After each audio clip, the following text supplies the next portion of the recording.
Hey everybody, welcome back to my channel. My name is TRG, and in today's video we're going to be talking about real support versus fake support.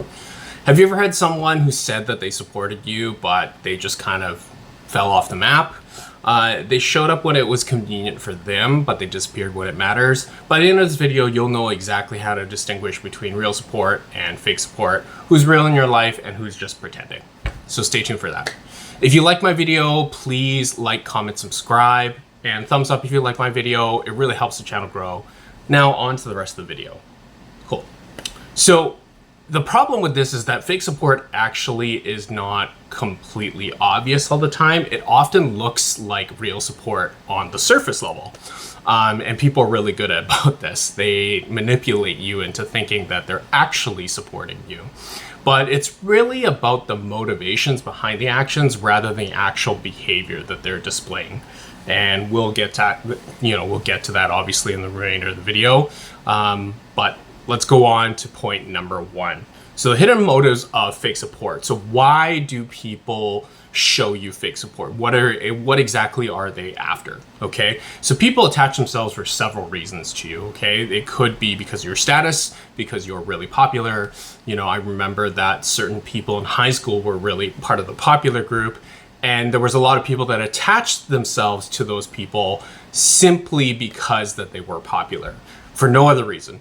They actually didn't give a shit about them at all, but they did that because they wanted to be associated with their popularity and kind of leech off of that, okay?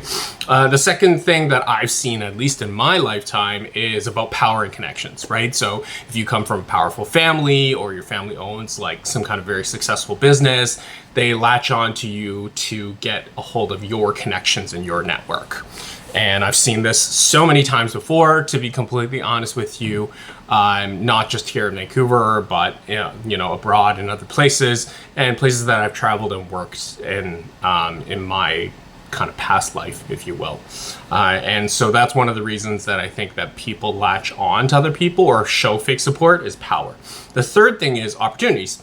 So with power comes great responsibility, Uncle Ben. But, business opportunities or influence within certain business transactions. So imagine if you knew a senator's son or something like that, and you were befriending them to be able to pass a bill in order to, authorize something within your company that normally would be shady, but because of this bill passed through, it's kosher. Now, that's obviously on a very grandiose scale, which is happening in real time, to be honest with you, in the US right now.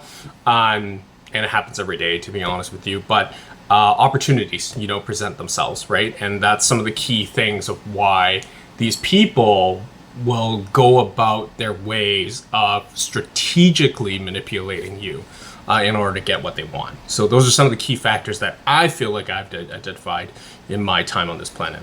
The bottom line is, the TLDR is, they don't really care about you.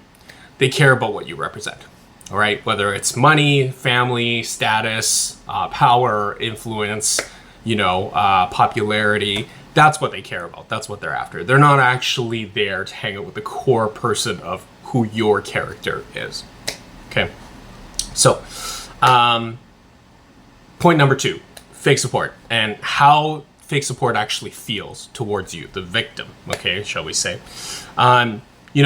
Oftentimes, you really have to do an emotional check on yourself to kind of assess and audit what your mind is telling you, right? Because sometimes you get caught up in this notion, especially when you're younger, oh, this person's my best friend.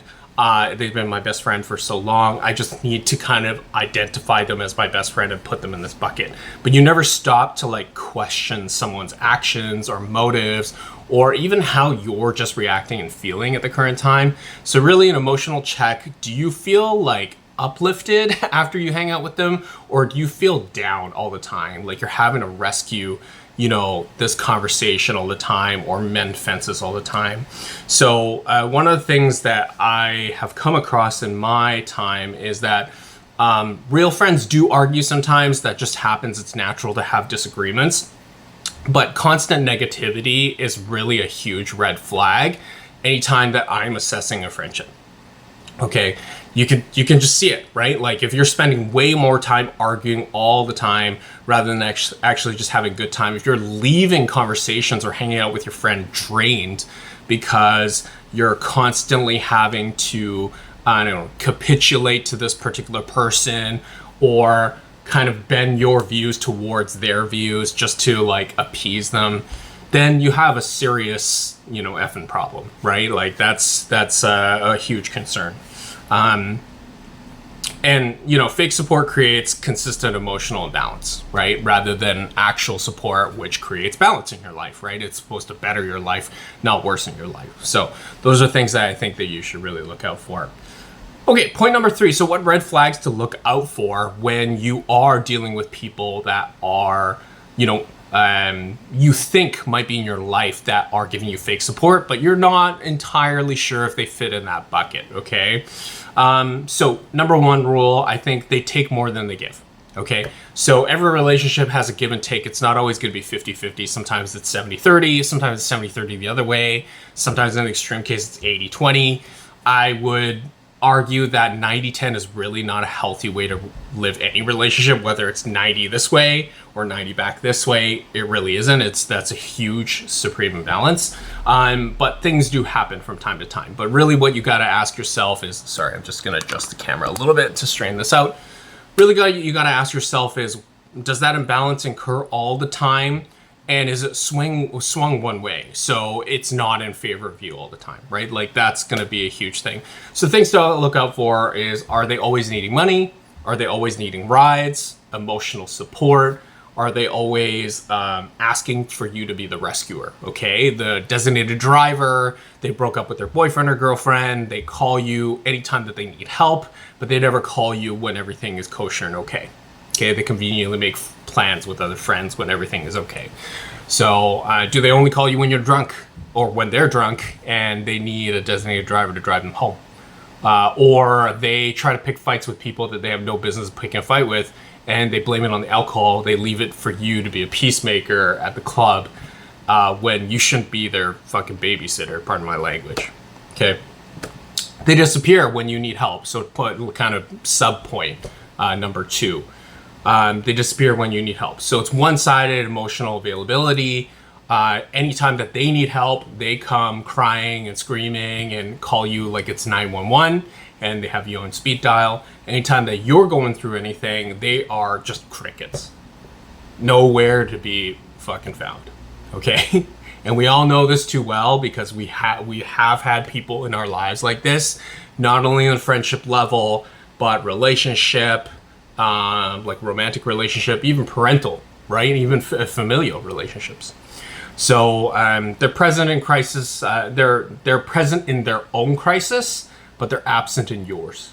I think that's a really, really key point that you guys got to absorb, that they're never there when you need them. And you can count on your hand how many times they've actually been right there, totally being selfless and helping you out with whatever you need. Okay. Subpoint number 3, subtle manipulation.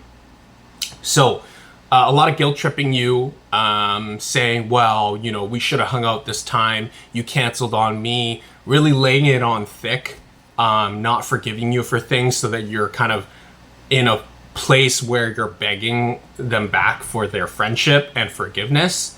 Emotional pressure. So, hey, let's go to this party. I don't care if you feel uncomfortable with it. Ignore that. I want to go, so you're going to come with me. Or I want to go hang out with these people, and I don't care if you feel awkward about it and have social anxiety. It doesn't matter. What your needs don't really matter. It's about my needs and what I need, okay? And expecting you always say yes. So anytime that you say no and you set boundaries, it's almost like the end of the world to them. It's like, how dare you? The amount of entitlement that they have in their minds on how entitled they should feel in terms of managing your time, your resources, and your attention and everything like that just goes through the roof. Disrespect in disguise, okay? So using your financially avoiding to pay bills, so using you to pay certain things like, hey, I'll get you next time, but they never actually get you. You know, when the check comes, it's always conveniently wandering off to the washroom or going for a smoke or doing other things when you're picking up the tab and it's all awkward. I remember one time where I went to the movie theaters when I was living in Austin, Texas with a friend. She brought a friend and I paid for their tickets beforehand. My friend paid me back in full. The other friend actually shortchanged me a little bit. And she just gave me whatever was out of her pocket. I felt that was actually fucking ridiculous because she actually showed up late and I got there early to be able to get her a ticket. I didn't say anything at the time, but I basically just never hung out with her after that because it was just like, you know, how fucking dare you shortchange me like that? You know, I'm not asking for profit on this as like a service charge. I'm just asking you to pay me what you would normally pay the movie theater. And, you know, people treat you like a backup option as well. I think I've definitely been privy to it. Other people have been as well. You know, people calling you last minute about what you're doing. And you find out that their plans just fell through. So they decided to call you as their plan C or D, not even plan B, which is ridiculous. And then the last point that I want to make under this is just undermining behavior. So talking behind your back, you know, to your closest friends or even family members, and creating tension between you and other people. So trying to control you to manipulate your time by even making stuff up about what you said to other people or, you know, behind other people's backs when you know that that wasn't remotely true, to just kind of alienate you or isolate you. That's a total huge form of manipulation and unsupported friendship. And then jealousy driven in action. So they might be jealous of your family and how they treat you. Maybe they come from a terrible family. They're trying to drive a wedge between you and your family. You know, even if you invited them into your home. This happens a lot, believe it or not. I've seen this all the time when I've been growing up. So yeah, I have to point this out. Okay, so what are some things that we can talk about that will change this behavior? Okay, so I think point number 4 I want to make is the test of time. So fake people are generally pretty impatient. That's what I find. They want to see results and manipulation now and control. Not many people plan for the long game when they're doing this kind of hustle, and they know it. And so they're like grifters. They move on. Sorry, my camera's still kind of not straight, but they're grifters.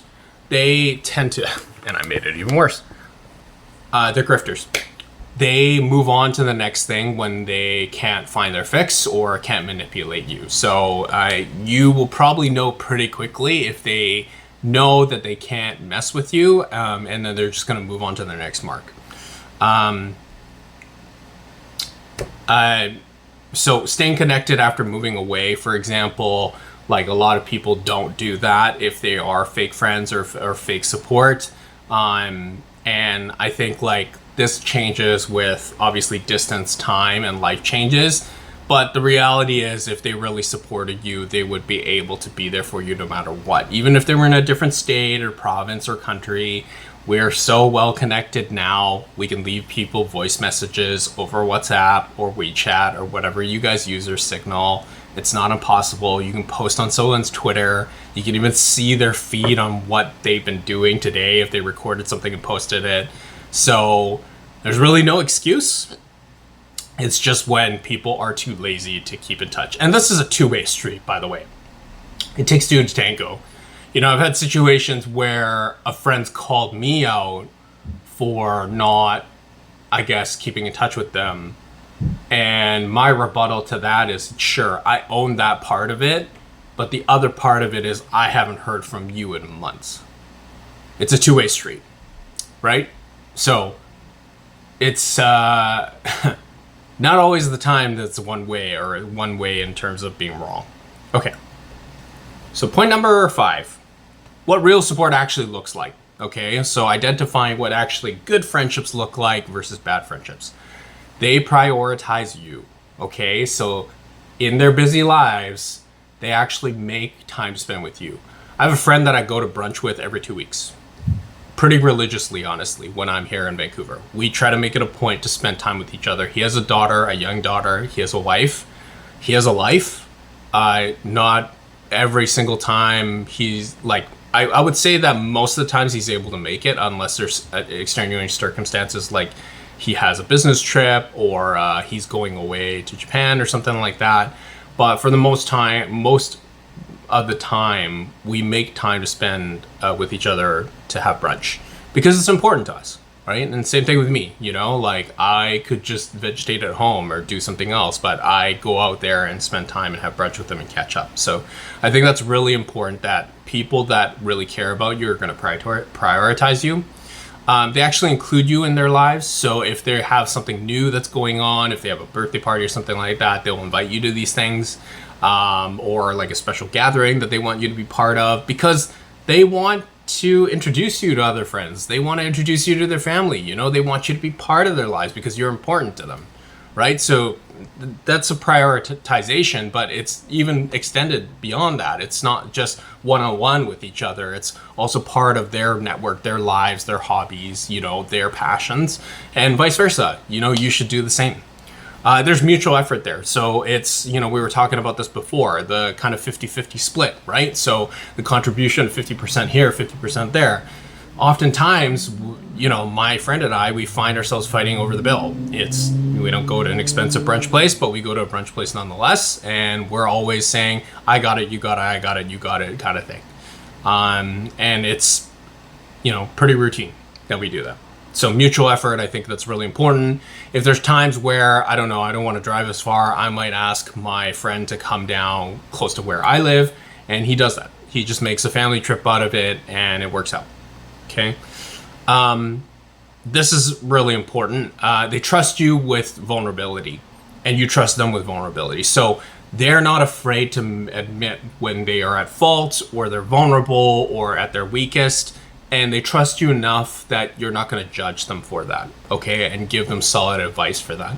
That's, I think, a huge mark of when you've kind of achieved that stage 2 friendship beyond the just talking and hanging out and, just going for a coffee, when you actually discover, the warts and bruises in someone's life, okay?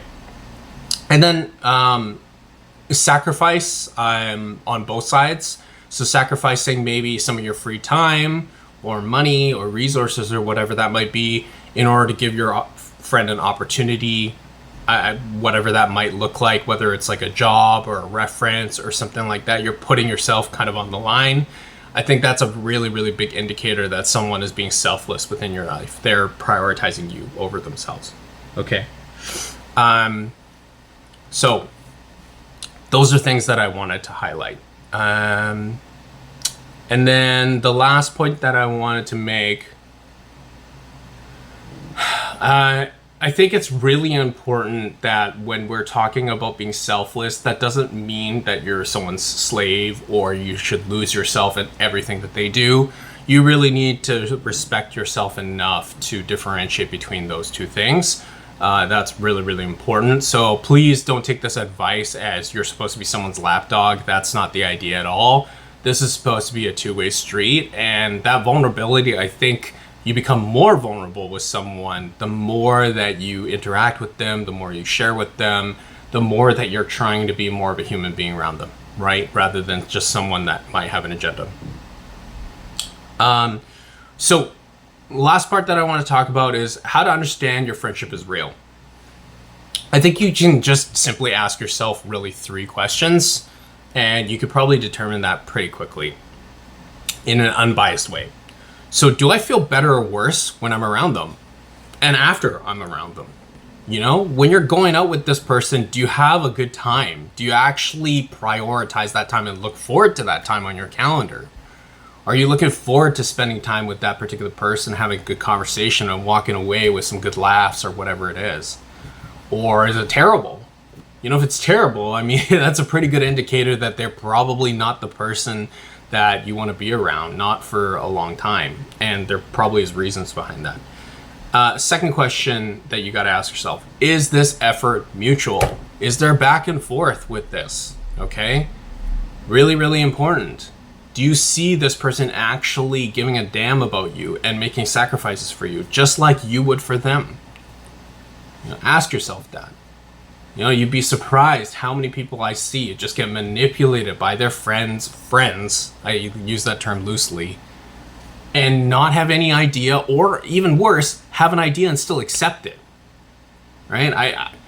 I've been to school with some insanely, exceedingly rich people, and you'd be surprised at how little friends they have once mommy and daddy close up their trust account or restrict their spending. How many people, just totally, flew the coop once that happened. It's a sad existence to see that. So please do not be that person holding the bag. And please do not be the other person too that's using someone only for their resources. That's horrible as well. And then last thing is, do they show up when it matters? So when there's a crisis at hand, like you got a bad verdict on going to the doctor, or you flunked your exam on your LSAT or MCATs, or I don't know, like it could be just a series of things that happen within your life that are deemed as a crisis, and people drop a lot of what they're doing to be able to confine you and give you comfort and support you. I mean, if they're not doing that, then I don't know if they're your ride or die friends. And I think that's probably important that you guys know that. Okay, this video was super long. I'm sorry that was so long. If you stayed to the end, you're a real trooper. I hope you got something out of this video. My account manager and I tried to put a lot of thought into different points that we wanted to express within this video, so hopefully you got something out of this. I know it's unedited, so this is really raw footage that I'm going from A to Z. Hopefully you found this entertaining and useful. If you did, please like, comment, subscribe. It helps the channel grow. I try to produce a video once a week for you guys, talking about different pieces of advice, so hopefully you guys can improve your lives and spread the word amongst other people. Anyways, stay tuned for the next video, and from now, I'm just signing off. Peace.